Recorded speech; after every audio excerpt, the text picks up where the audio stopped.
하나님의 말씀 마태복음 2장 19절에서 23절 말씀입니다. 마태복음 2장 19절에서 23절 말씀 제가 봉독해 드리겠습니다. 하나님의 말씀을 들으십시오. 헤롯이 죽은 후에 주의 사자가 애굽에서 요셉에게 현몽하여 이르되 일어나 아기와 그의 어머니를 데리고 이스라엘 땅으로 가라. 아기의 목숨을 찾던 자들이 죽었느니라 하시니 요셉이 일어나 아기와 그의 어머니를 데리고 이스라엘 땅으로 들어가니라. 그러나 아킬라오가 그의 아버지 헤롯을 이어 유대의 임금이 됨을 듣고 거기로 가기를 무서워하더니 꿈에 지시하심을 받아 갈릴리 지방으로 떠나가 나사렛이란 동네에 가서 사시니 이는 선지자로 하신 말씀에 나사렛 사람이라 칭하리라 하심을 이루려 하심이로라. 아멘. 하나님, 오늘도 우리에게 주의 말씀을 들려주셨습니다. 그리고 이 말씀으로 영생의 교훈을 가르쳐 주실 것입니다. 주님, 오늘 이 말씀이 담고 있는 복음의 비밀을 우리에게 풍성히 풀어주시고 나사렛 사람이라 칭함을 얻는 것, 이것이 우리의 삶의 교훈과 도전과 적용이 되게 하여 주옵소서.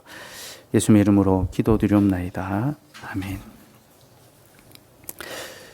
오늘 읽은 본문은 예수님께서 애굽에서 돌아오셔서 이제 갈릴리로 가서 사시는 내용인데요. 제가 재작년 성탄절 때 한번 설교한 적이 있는 본문입니다. 오늘은 그때와는 조금 다른 관점에서 이제 이 본문을 좀 조명하려고 하는데요. 특별히 이제 마태복음 2장 전체의 맥락에서 이 본문을 좀 설교하려 합니다. 그래서 들으신 분들도 또 새롭게 다가올 것이고, 또 처음 듣는 분들은 또 이 말씀을 통해 주시는 복음의 교훈과 위로를 풍성히 누릴 수 있으면 좋겠습니다. 헤롯이 죽은 다음 요셉은 이제 예수님과 함께 이스라엘로 돌아오는데요. 그는 여전히 두려움에 사로잡혀 있었습니다. 헤롯은 죽었지만 그의 아들이 유대의 왕이 됐으니까 또 자신과 그 아이를 죽일지 모른다라는 그런 두려움이 있었죠. 그래서 하나님께서는 그를 이제 갈릴리 지방으로 가라. 예루살렘이 아니라 멀리 변방에 이제 갈릴리 지방으로 가라라고 그렇게 지시하셨습니다. 그래서 갈릴리 나사렛에 가서 살게 되는데 마태는 이것이 선지자로 하신 말씀의 성취다라고 그렇게 말합니다. 본문 23절 우리 같이 한번 볼까요? 읽읍시다. 시작. 나사렛이란 동네에 가서 사니 이는 선지자로 한 말씀 나사렛 사람이라 칭하리라 하심을 이루러 함이러라. 자, 마태는 예수님께서 나사렛으로 가신 것이 나사렛 사람이라 칭함을 받을 것이라는 예언의 성취다. 선지자의 예언의 성취다라고 그렇게 말합니다. 구약에 약속된 말씀이라는 거죠. 근데 여기서 한 가지 문제가 있습니다. 구약에는요, 이렇게 말한 선지자가 없다는 사실입니다. 여러분, 구약 성경 어디에도 메시아가 나사렛 사람으로 불릴 것이다 라는 그런 예언이 없습니다. 그렇게 말한 선지자가 없습니다. 그러면 마태는 왜 이것을 가리켜 구약의 성취다라고 말할까요? 그가 없는 말을 지어내는 걸까요? 그렇지 않습니다. 지금 마태가 말하는 것은요, 구약의 어떤 직접적인 성취가 아니라 이것은 간접적인 성취다라는 그런 뜻에서 이 말을 하고 있습니다. 그가 인용하는 것은 이사야서 11장 1절 말씀인데요. 그 23절에 보면 이제 이사야 11장 1절이라고 표시가 돼 있죠. 여러분 성경에도. 그 이사야 11장 1절 말씀 한번 읽어봅시다. 시작. 이새의 줄기에서 한 싹이 나며 그 뿌리에서 한 가지가 나서 결실할 것이요. 자, 이 말씀은 메시아의 탄생에 관한 예언인데요. 여기 보면 이새의 줄기에서 한 싹이 나며 그 뿌리에서 한 가지가 나서 결실한다라고 합니다. 그러니까 이새의 줄기에서 싹이 난다. 이것은 이새의 후손을 통하여 메시아가 올 것이다라는 그런 뜻이죠. 근데 여러분, 이새가 누굽니까? 이새는 다윗의 아버지죠. 그러니 이새의 줄기에서 싹이 난다는 것은 메시아가 다윗의 혈통에서 올 것이다 라는 그런 뜻입니다. 그래서 그 뿌리에서 한 가지, 그 다윗의 뿌리에서 한 가지가 나서 그가 메시아가 될 것이다. 그렇게 이야기하고 있는 거죠. 근데 여러분, 여기서 한 가지, 이 가지를 가리키는 단어가 히브리어로 나제르라고 부릅니다. 나제르. 이 나제르라는 말은 나사렛이라는 말과 발음이 매우 유사하죠. 그죠? 나제르, 나사렛, 비슷한 그런 음을 가진 단어입니다. 마태는 바로 이 부분을 염두에 두고 예수님께서 나사렛 사람으로 불리게 되셨다. 이것이 예언의 성취다라고 말하는 겁니다. 이는 일종의 언어 유희죠. 그죠? 나제르라는, 메시아는 나제르, 다윗의 가지에서 올 것이다 라는 그 약속의 말씀이 예수님께서 나사렛 사람으로 불릴 것이다 라는 그 말의 성취를 보여주는 것이다 라는 거죠. 마태가 이렇게 설명하는 것은 우리에게는 좀 생소하게 여겨질지 몰라도요, 유대인들에게는 하나도 생소하지 않습니다. 그들은 마태의 어떤 이 표현을 보는 순간 마태가 지금 뭘 말하려고 하는지를 금방 알아차립니다. 아, 마태가 지금 예수를 다윗의 뿌리에서 나는 가지, 나제르, 메시아로 소개하고 있구나라는 것을 이제 알아차릴 수가 있는 거죠. 특별히 마태는 1장과 2장, 복음서의 서론에서 예수님의 메시아 되심에 대한 구약적 증거를 계속 제시하는데요. 그러니까 구약에서 약속된 그 메시아가 바로 예수님이다라는 것을 계속 강조하는데, 그 많은 구약의 본문의 인용들 중에서도 사실 오늘 내용이 가장 핵심 내용입니다. 왜냐하면요, 예수님께서 그 당시 사람들로부터 나사렛 사람이라 불렸기 때문입니다. 그 당시 사람들, 특별히 서기관과 바리새인들이 예수님을 가리켜 저는 나사렛 사람이라고 불렀습니다. 근데 여러분, 이 말에는요, 그저 단순히 예수님의 출신 배경을 가리키는 그런 의미만 있는 것이 아니라 그는 나사렛 사람이기에 결코 메시아가 될 수 없다. 그런 뜻이 담겨 있습니다. 그러니까 예수님이 메시아가 아니라는 것을 강조하기 위해서 저는 나사렛 사람이라고 그렇게 불렀던 겁니다. 그러면 왜 나사렛 사람으로 불리는 것이 메시아가 될 수 없다라는 그런 뜻일까요? 그 이유는 제가 좀 전에 다 말씀드렸습니다. 구약 성경 어디에도 메시아가 나사렛 사람으로 불린다라는 예언이 없기 때문입니다.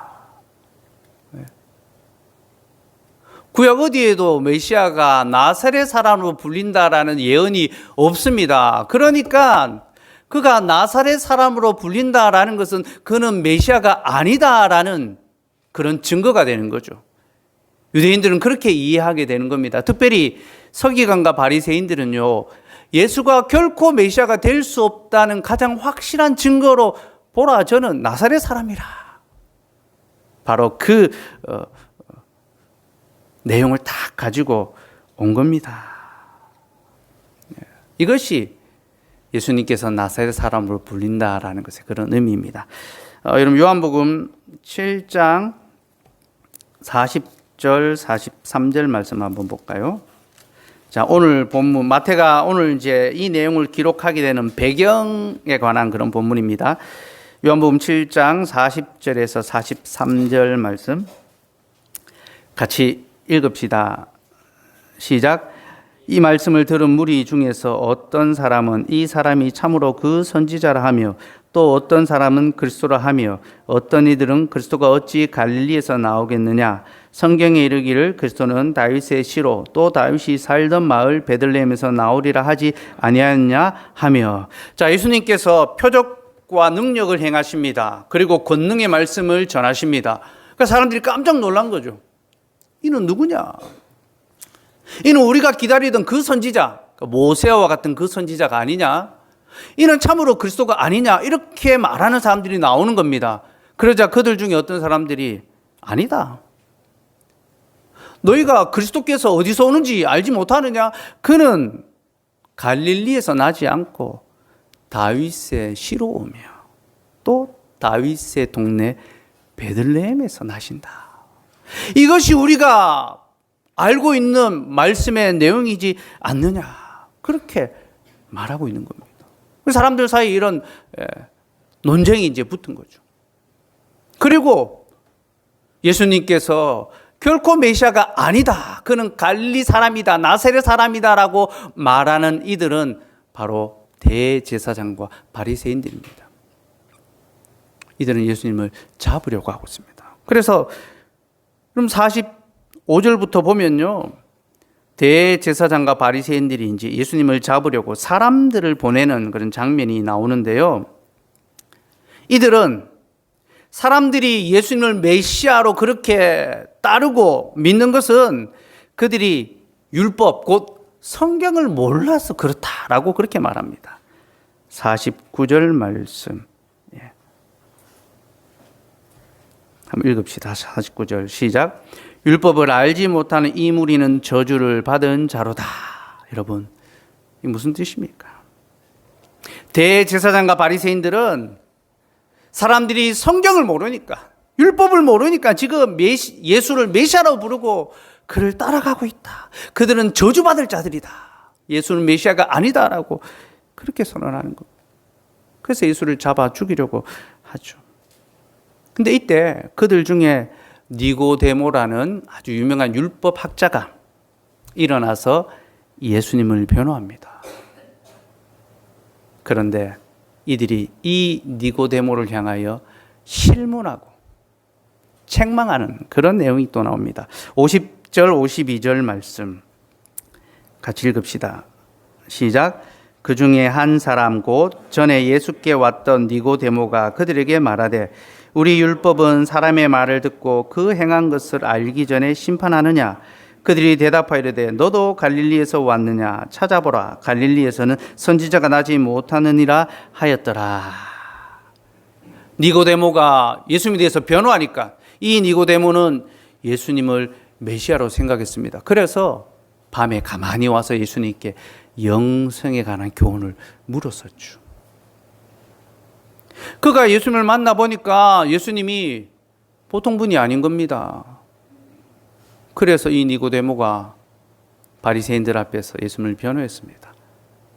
그가 행하는 사역을 보자. 하나님이 행하신 것을 쉽게 판단하지 말자. 그러니까 바리새인들이 뭐라고 합니까? 너도 갈릴리 사람이냐? 갈릴리에서 그리스도가 나는 법이 있느냐? 니고데모를 실문하고 책망하고 또 그를 조롱했습니다. 너도 갈릴리 사람이냐? 이 말은 갈릴리 나사렛 사람으로 불린다라는 것에 어떤 멸시와 조롱의 의미가 있다라는 것을 우리에게 보여주죠. 어쨌든 예수님께서 나사렛 사람으로 불리셨다라는 것은요, 그는 결코 메시아가 될 수 없다라는 그 당대의 평가였습니다. 그 시대의 종교인들이 그는 메시아가 아니다라고 그렇게 판단했습니다. 네, 여러분, 마태는요, 바로 그들의 말을 그대로 받아서 너희가 예수께서 나사렛 사람이라는 이유로 그는 메시아가 아니다라고 말하지만 그는 나사렛 사람이기에 오히려 메시아가 맞다라고 대답하는 겁니다.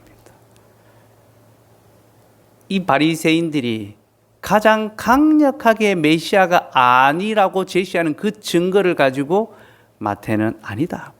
너희들이 말하는 바로 그 내용이 그가 메시아라는 사실을 우리에게 증거하고 있다라고 이렇게 답변하는 겁니다. 이제 바리새인들이 주장을 이제 받아가지고 묻고 더블로 이제 공격을 대응을 하는 겁니다. 자, 그게 이제 마태복음 2장 전체의 내용인데요. 다시 이제 본문으로 돌아와서요. 마태복음 2장으로 돌아와서 마태는 2장에서 구약 성경을 많이 인용하는데요. 4번이나 인용합니다. 이는 특이할 정도로 그 빈도가 매우 높습니다. 그런데 그가 인용하는 구절에는 모두 지명이 등장한다라는 공통점이 있습니다. 2장 6절을 보면요, 또 유대 땅 베들레헴아라고 합니다. 베들레헴이 등장하죠. 그리고 15절에 보면요, 이제 애굽으로부터 내 아들을 불렀다. 애굽이 등장하죠. 그리고 18절에서는 라마에서 슬퍼하며라고 합니다. 라마가 등장합니다. 그리고 마지막 23절에서 나사렛 사람이라 칭하리라라고 합니다. 자, 네 번의 이 구약의 인용 속에 다 지명이 등장합니다. 베들레헴과 애굽과 라마와 나사렛. 애굽은 조금 논외로 하고요. 베들레헴과 라마와 나사렛 이 세 지역은 모두 메시아의 탄생과 아주 밀접한 관련이 있습니다. 베들레헴은 뭐 두말할 필요가 없이 메시아가 태어나는 바로 그 땅이죠, 그죠? 그리고 라마는요, 라헬의 무덤이 있는 곳입니다. 근데 여기는요, 베들레헴의 한 지경입니다. 창세기 35장에 보면 야곱이 라헬이 죽음으로 그를 베들레헴 길에 장사했다라는 내용이 나옵니다. 베들레헴 길, 곧 베들레헴으로 가는 길, 그 인접한 지역에 라헬을 묻었다라는 거죠. 그러므로 라마는 베들레헴의 어떤 지경 안에 있는 그런 땅입니다. 나사렛은 무엇입니까? 마태는 이 나사렛을 지명의 의미가 아닌 이새의 뿌리에서 나는 한 가지, 낫제르라고 그렇게 표현하고 있습니다. 그래서 마태복음 2장에 나오는 이 구약의 본문들을 종합하면요, 지금 마태가 예수님을 어떤 분으로 소개하고 있는지가 드러납니다. 그는 예수님을 유대 땅 베들레헴에서 나신 다윗의 씨다, 그렇게 소개하고 있는 거죠. 여러분, 이 소개가 무엇에 대한 대답입니까? 바리새인들이 갈릴리에서 메시아가 난다는 이야기를 들어본 적이 있느냐? 성경에 이르기를 그리스도는 다윗의 씨로, 다윗의 마을 베들레헴에서 난다고 하지 않았느냐? 대제사장과 바리새인들은 바로 이것을 주장하면서 예수는 나사렛 출신이다라고 그렇게 비난하며 그는 메시아가 아니라고 했는데, 마태는 그들의 주장을 그대로 받아서 보라, 그리스도는 유대 땅 베들레헴에서 나셨고 그는 다윗의 씨다. 그러므로 그는 메시아가 맞다라고 주장하고 있는 겁니다. 여러분, 마태의 이러한 주장은 매우 타당하고 설득력이 있습니다. 그는 바리새인들이 성경으로 예수님을 공격하자 성경으로 예수님을 변호하고 있습니다. 이를 통하여 하나님은 바리새인들이 성경을 안다라고 하지만 실은 그들이 성경을 모른다라는 것을 보여주고 계십니다. 특별히 마태가 이렇게 성경으로 유대인들 또 바리새인들에게 공격하는 것은요, 일종의 이 팩트 폭격입니다. 야, 너희가 자꾸 성경 가지고 말하는데, 성경 가지고 예수님 메시아가 아니라고 말하는데 성경 찾아서 한번 살펴볼까? 여러분, 이단들이요, 성경 가지고 자기들의 교리를 이야기합니다. 근데 보통 사람들이, 일반 그리스도인들이 또 심지어 목사님들 중에도 그들의 교리를 성경으로 이기지 못합니다. 제가 들었던 이야기 중에 하나가 어떤 이제 교회에 이단에 빠진 청년이 있어서 이제 그 청년을 이제 구하러 부목사님하고 전사님이 가게 됐는데, 이단과 만나서 막 성경 이야기를 막 하는데 부목사님이 막 밀리는 겁니다. 대꾸를 막 못하는 겁니다. 그래서 그 목사님이 이제 막 대화하다가 중간 말을 끊고, 이제 성경은 됐고 우리 인간적으로, 성경 말고 인간적으로 남의 교회 성도를 데려가면 돼요, 안 돼요? 그렇게 말을 했다 하더라고요. 그럼 우리는 성경을 안다라고 하는데요. 사실 성경을 모르고 있는 경우가 제법 많이 있습니다. 바리새인들이 바로 그런 자들이었습니다. 그들은 스스로 성경을 안다 하지만 사실은 성경을 모르는 자들과 같았습니다. 하나님께서는 바로 이런 모습을 드러내신 거죠. 그리고 마태가 성경을 하나하나 찾아 인용하면서 보라, 이 나사렛 예수가 우리에게 오신 메시아가 맞는지 안 맞는지 판단하라. 그렇게 질문하는 거죠. 그래서 여러분, 유대인들이 이 마태의 복음을 접했을 때 그들은 그 서론만 읽고, 그러니까 1장과 2장만 읽어도요, 메시아이신 예수님을 영접하든지 아니면 거부하든지 둘 중에 하나를 선택해야 했습니다.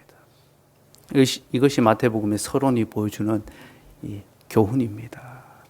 그래서 여러분, 3장부터 바로 그 다음 이야기가 뭡니까? 예수님의 세례 이야기죠. 여러분, 세례는요, 자신이 예수님을 영접했다는 것을 보여주는 가시적인 표입니다. 그죠? 예수를 영접한 자들이 받는 것이 세례죠. 그죠? 그러니까 이 복음서의 1장과 2장만 읽어도 예수를 메시아로 영접할 것인가 안 할 것인가 선택해야 되고, 예수를 영접하는 자는 세례를 받게 된다는 그러한 흐름으로 지금 마태복음이 전개되고 있는 겁니다. 이 세례에 관한 이야기는 다음 시간에 살펴보도록 하고요. 오늘 우리가 기억해야 할 것은 예수님께서 성경에 약속된 그 메시아가 맞다라는 겁니다. 바리새인들은 자신들이 알고 있는 그 짧은 성경의 지식, 문자적인 지식을 통하여 예수님을 부인했지만 마태는 오히려 그들의 주장을 통하여 예수님이 메시아일 수밖에 없다라는 그 사실을 입증해냈습니다. 그러나 여러분, 성경의 가르침을 따라 예수를 주와 그리스도로 영접하시기 바랍니다. 이것이 말씀을 들을 때 우리가 해야 될 마땅한 반응입니다. 다른 증거가 아니라, 다른 표적과 기사와 능력이 아니라 하나님의 말씀이 무엇을 말하고 있는지를 들을 때에 우리의 마음에는 그리스도를 영접하는 그런 믿음이 생겨나게 되어 있습니다. 근데 여러분, 예수님께서 나사렛 사람으로 일컬어진다라는 것에는요, 이제 구약의 어떤 성취, 구약의 성취의 그런 의미가 있지만 이 구약적 성취만 있는 것이 아니라 또 다른 의미, 곧 그 당대 사람들에게 주는 그런 교훈이 있습니다. 이 교훈을 두 가지로 이제 나누어 볼 수 있는데요. 예수님이 나사렛 사람으로 일컬어진다는 것은 첫째로 그가 평범한 사람으로 나고 자라셨다라는 것을 보여주고요. 둘째는 그가 조롱과 멸시를 받으셨다라는 것을 보여줍니다. 자, 먼저 그리스도가 평범한 사람으로 오셨다는 것부터 봅시다. 마태는 예수님께서 갈릴리 나사렛이라는 동네에 가서 사셨다라고 하는데요.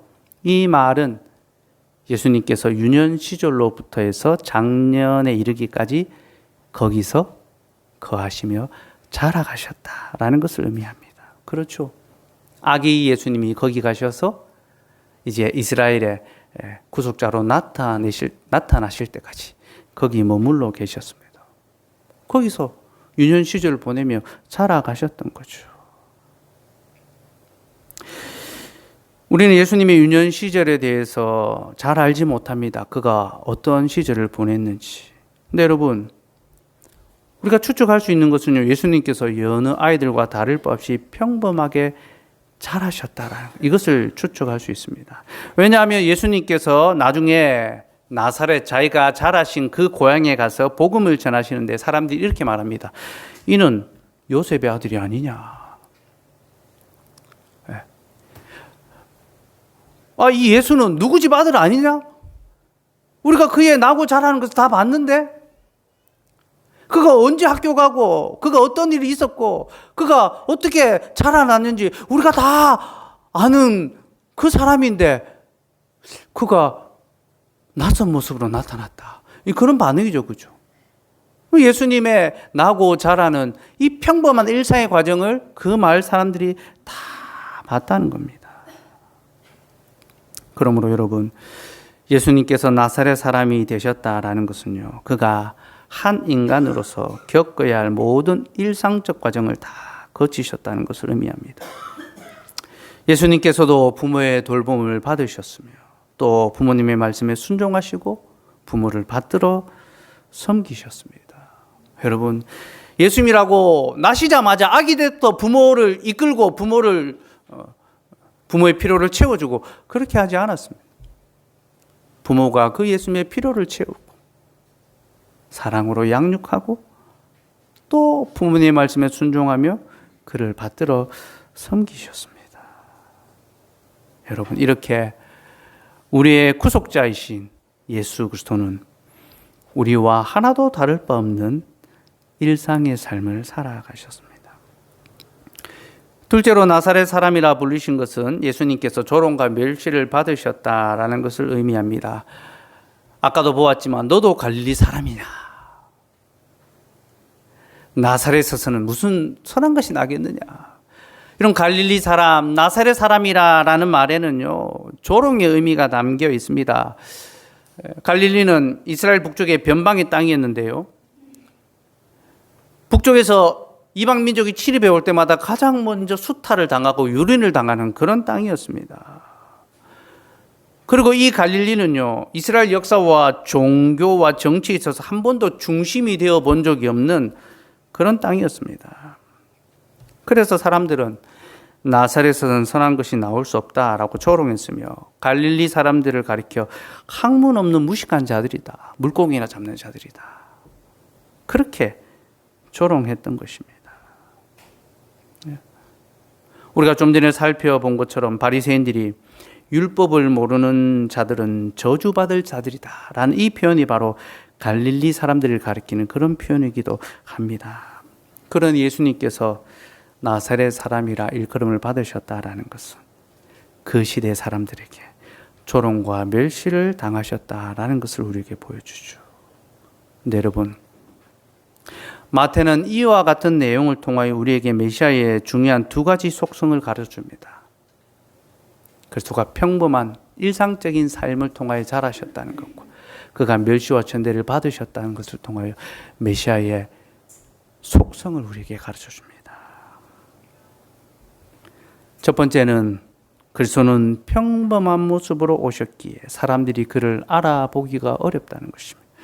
둘째는 그는 멸시받는 모습으로 오셨기에 사람들이 그를 영접하기가 어렵다라는 겁니다.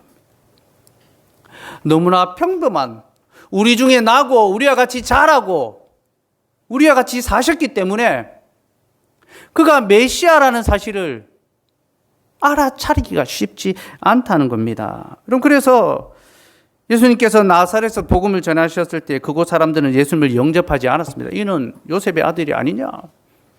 배척했습니다. 예수님을 밀어서 낭떠러지에 떨어뜨려 죽이려고까지 했습니다. 자신들과 늘 같이 생활하던 그 일상의 모습을 다 봤는데 그가 메시아일 수 없다라는 거죠. 그죠? 그는 평범한 메시아이기 때문에 사람들이 그를 알아보기가 쉽지 않습니다. 또 그는 멸시받는 모습으로 오셨기 때문에 사람들이 그를 영접하지 않습니다. 나사렛 사람, 선한 것이 날 수 없는 그 변방에서 무슨 우리를 위한 구속자가 나겠느냐? 구속자가 난다면 예루살렘에서 왕의 가문에서 대제사장의 가문에서 와야지, 무슨 저런 변방의 갈릴리 나사렛에서 목수의 아들에게서 구속자가 나겠느냐? 사람들이 그를 영접하지 않는 거죠. 바리새인들이 예수님을 배척한 것도 바로 그런 이유 때문입니다. 그들은 나사렛에서는 선한 것이 날 수 없다라면서 예수님을 영접하지 않았죠. 멸시받는 땅, 천대받는 땅에서 무슨 우리를 위한 구속자가 나겠느냐라고 그렇게 말한 겁니다. 특별히 여러분, 이 바리새인들은요, 성경에 대한 많은 지식이 있었습니다. 그들은 성경에 능통한 자들이었습니다. 그러나 여러분, 그들은 그 많은 성경의 지식으로도 그리스도를 알아보지 못했습니다. 도리어 그들은 자신들의 지식을 통하여 그리스도를 부인하는 데 사용했습니다. 왜 그랬습니까? 그들이 왜 이렇게 반응했을까요? 여러분, 그들에게는요, 성경을 보는 눈은 있었을지 몰라도 성경이 보여주는 바 사람이 갖추어야 할 경건은 없었기 때문입니다. 여러분, 성경이 우리에게 가르치는 것이 무엇일까요? 두 가지입니다.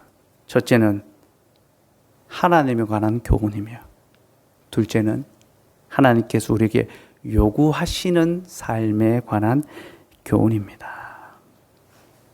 하나님에 관한 교훈은 우리가 믿어야 할 믿음의 내용입니다. 우리는 말씀에 기록된 그대로 하나님을 믿어야 합니다. 또 하나님께서 우리에게 요구하시는 교훈은 우리가 행하여야 할 경건의 삶입니다. 하나님께서 우리에게 경건한 삶을 요구하십니다. 근데 여러분, 이 경건의 핵심이 무엇인지 압니까? 겸손입니다. 겸손. 경건이라는 것은 곧 겸손을 가리킵니다. 곧 하나님께서 자신을 창조주와 구속주로 나타내시기 때문에 사람은 마땅히 그 앞에서 떨며 두려움으로 엎드려 경배해야 합니다. 여러분, 예배가 무엇입니까? 엎드려 절하는 것이 예배입니다.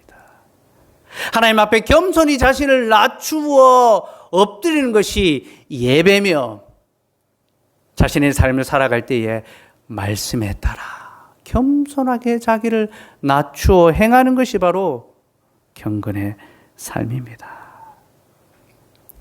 바리새인들은 바로 여기에 실패했던 것입니다. 그들은 성경에 지식이 있었지만 그들은 그 지식을 자기를 낮추는 용도가 아니라 도리어 높이는 용도로 사용했습니다. 여러분, 그들은 스스로 안다라고 생각했으며 또한 자신들만이 알고 있으며 다른 사람들은 모른다라고 생각했습니다. 그럼 자기는 알고 있는데 남은 모른다라고 하니까 어떤 반응이 나옵니까? 판단하는 모습이 나오는 겁니다. 그들은 늘 남을 판단하는 자리에 섰습니다. 그들은 단 한 번도 스스로 판단받는 자리에 서지 않았습니다. 이것이 그들이 가진 성경의 지식이었고, 그 결과 그들은 그 많은 성경의 지식으로도, 구약 성경을 딸딸 외우는 그 많은 지식에도 불구하고 자기들에게로 오신 메시아 주님을 발견하지 못했습니다. 사랑하는 여러분, 우리는 성경에 지식이 있는 자가 그리스도를 발견하는 것이 아니라 성경에 경건이 있는 자가 그리스도를 발견한다는 사실을 알아야 합니다. 그러므로 하나님의 말씀 앞에서 자신을 낮추시고 스스로 안다고 생각하지 말고 도리어 하나님 앞에서 자신의 무지와 연약함을 인정하며 그리스도의 교훈을 구하십시오. 주님, 나는 무지하고 완악한 자이오니 나를 가르쳐 주시옵소서. 주께서 나를 가르치시 아니한다면 나는 짐승과 같이 살아갈 수밖에 없습니다. 우리는 우리의 무지와 연약함을 인정하며 주의 교훈을 듣기 위하여 힘써야 하며 그 말씀의 교훈에 귀를 기울여야 하고 그 말씀의 교훈이 선포되는 자리를 떠나지 않고 거기 머물러야 합니다. 특별히 여러분, 주님께서는 평범한 모습으로 이 땅에 오셨다라고 했죠. 이는 곧 주님께서 지금도 가장 평범한 모습으로 우리에게 오신다라는 것을 의미합니다. 그 평범한 모습이 무엇입니까? 곧 예배의 자리에서 말씀과 설교로 우리를 찾아오신다라는 거죠. 여러분, 예배가 뭐 대단한 것이 있습니까? 이 예배에 어떤 초자연적인 표적과 기사와 능력이 있습니까? 하다못해 구약시대처럼 짐승을 잡아서 불로 사르는 그런 퍼포먼스라도 있습니까? 이방의 종교가 보여주는 어떤 그런 화려한 그런 의식들이 있습니까? 그렇지 않습니다, 여러분. 아니면 저 산의 기둥에 올라가서 소리 지르면서 외치는 어떤 그런 열광적인 신앙의 그런 현상들이 있습니까? 그렇지 않습니다, 여러분. 가장 평범하고 일상적인 방식으로 우리는 예배를 드립니다.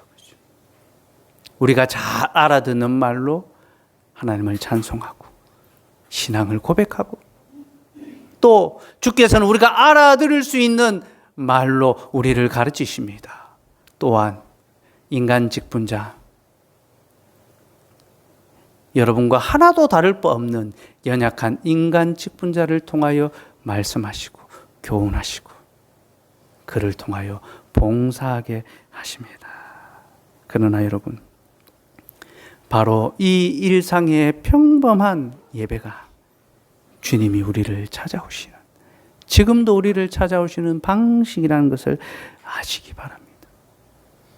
그리고 이 자리를 귀히 여기고 그 말씀을 하나님의 교훈으로 받으시기 바랍니다. 또한 일상의 예배를 통하여, 매주일의 예배를 통하여 우리를 찾아오시는 하나님께서는 이제 우리의 일상의 삶에도 찾아와 주십니다.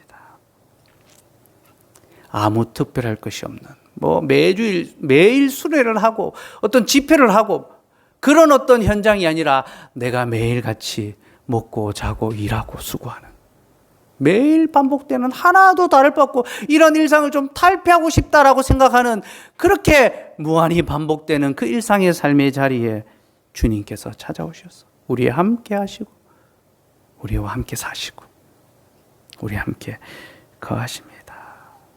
이것이 평범하신 메시아 그리스도가 우리에게로 오시는 그런 방법입니다. 또 하나 우리가 기억할 것은요, 그리스도를 영접한다는 것이 세상에서 멸시와 천대받는 것을 각오하는 것이라는 겁니다. 여러분, 그리스도께서 나사렛 사람이라 불리시는 것은 세상의 조롱과 멸시를 받는 것이다 라고 했죠. 그리스도는 세상에서 멸시와 천대, 조롱을 받으셨습니다. 여러분, 우리 주님은 영광의 왕이십니다. 그는 모든 백성들에게 기꺼이 경배받으셔야 할 주님이십니다. 그런데 그 주님이 왜 자신이 지은 피조물, 또 자신이 구속하러 오신 그 인간들에게 조롱과 멸시를 받으셔야 했을까요? 이는 곧 주의 백성들인 우리가 세상에서 멸시와 천대를 받는 자들이기 때문입니다. 여러분, 우리의 부르심을 보십시오. 우리 중에 문벌 좋은 자가 어디 있으며 지혜로운 자가 어디 있습니까? 우리 중에 세상에서 강한 자들이 어디 있습니까? 우리는 다 세상에서 약하고 미련한 자들입니다. 멸시받는 자들입니다. 이것이 바로 우리의 실질이며 그리스도께서는 우리와 똑같은 모습으로 세상에 오셨고 우리와 똑같이 조롱과 멸시, 천대를 받으셨습니다. 그리고 바로 이것을 통하여 그리스도는 자신이 우리를 얼마나 사랑하시는지를 보여주셨습니다. 그는 우리를 사랑하시되 우리와 같이 세상의 멸시와 천대를 받기까지 우리를 사랑하셨습니다. 또한 여러분, 그리스도께서 멸시를 받으신 것은요, 그가 장차 우리를 영화롭게 해주시겠다는 이런 약속의 보증이기도 합니다. 이사야 9장 1절 말씀을 한번 볼까요? 같이 읽읍시다. 시작. 전에 고통받던 자들에게는 흑암이 없으리로다. 옛적에는 여호와께서 스불론 땅과 납달리 땅이 멸시를 당하게 하셨더니 후에는 해변길과 요단 저쪽 이방의 갈릴리를 영화롭게 하셨느니라. 하나님께서 이사야 선지자를 통하여 전에 멸시받던 이방의 갈릴리를 영화롭게 하시겠다라고 약속해 주셨습니다. 네, 여러분, 이 약속의 말씀은요, 이새의 줄기에서 메시아가 날 것이라는 문맥 속에 있는 말씀입니다. 곧 마태가 지금 인용하고 있는 예수가 나사렛 사람으로 칭함을 얻으리라 라는 그 구절의 문맥, 그 큰 문맥 속에 있는 내용이에요. 그러니 지금 마태가 이 구절, 이사야의 말씀을 인용하는 의도가 뭡니까? 그가 나사렛 사람으로 천대받고 멸시받는 자로 우리에게 오신 메시아 다윗의 씨다라는 것을 보여주는 것과 함께 그가 멸시받는 것은 장차 우리를 영화롭게 하기 위해서다. 이중적 의미가 있는 것입니다. 여러분, 정말로 놀라운 복음의 약속 아닙니까? 어디서 이런 복음을 들으시겠습니까? 그리스도께서 멸시받는 자로 세상에 계셨던 것은 자기 백성이 멸시받는 자들이기 때문에 그 멸시와 조롱에 동참하기 위하여 오셨는데, 그가 멸시받으심은 그저 우리의 고난에 동참하시는 것만이 아니라 장차 우리를 영화롭게 하시기 위하여, 우리를 자신의 영광과 그 거룩한 나라로 이끌어 가시기 위하여 그가 멸시와 조롱을 받으셨다는 것입니다. 사랑하는 여러분, 그리스도께서 멸시와 천대를 받으신 것은 우리를 장래에 영화롭게 하시기 위해서입니다. 그러니 누구든지 그리스도 예수 안에서 영화롭게 되기를 원한다면 그는 그리스도와 함께 세상에서 멸시를 받아야 합니다. 곧 나사렛 사람이라 칭하여져야 되는 거죠. 이제 세상 사람들은 우리를 더 이상 나사렛 사람이라 부르지 않습니다. 대신에 뭐라고 부릅니까? 저는 그리스도인들이다, 그리스도인이다 라고 부르죠. 근데 여러분, 그리스도인으로 불린다라는 이 말 속에 조롱의 의미가 담겨 있다는 것 아십니까? 이 말은 저들은 십자가에 죽은 예수를 자신의 구주로 믿는 자들이다. 십자가에 죽은 그 죄수를 구주로 믿는 자들, 어리석은 자들이다. 저들은 자기를 위하여 살지 아니하고 복음이 말하는 바 그 원리를 따라 살아가는 미련하고 그런 어리석은 자들이다. 그런 의미가 그 속에 있는 겁니다. 여러분, 세상은 예수를 믿는 자들을 어리석다 하며 복음의 원리를 따라 경건하게 살아가는 자들을 미련하다라고 조롱합니다. 그러나 여러분, 우리 하나님께서는 바로 그렇게 살아가는 자들을 영화롭게 해 주실 것입니다. 그러니 우리는 세상에서 그리스도인으로 불리는 것을 부끄럽게 여기는 것이 아니라 도리어 자랑스럽게 여겨야 합니다. 말씀을 맺겠습니다. 예수님은 그리스도이십니다. 그는 다윗의 후손이시며 그는 베들레헴에서 나셨습니다. 이것이 성경이 밝히는 예수님의 메시아 되심의 확실한 증거니 여러분, 성경과 성령의 증언을 따라 예수를 여러분의 주와 그리스도로 받으십시오. 영접하십시오.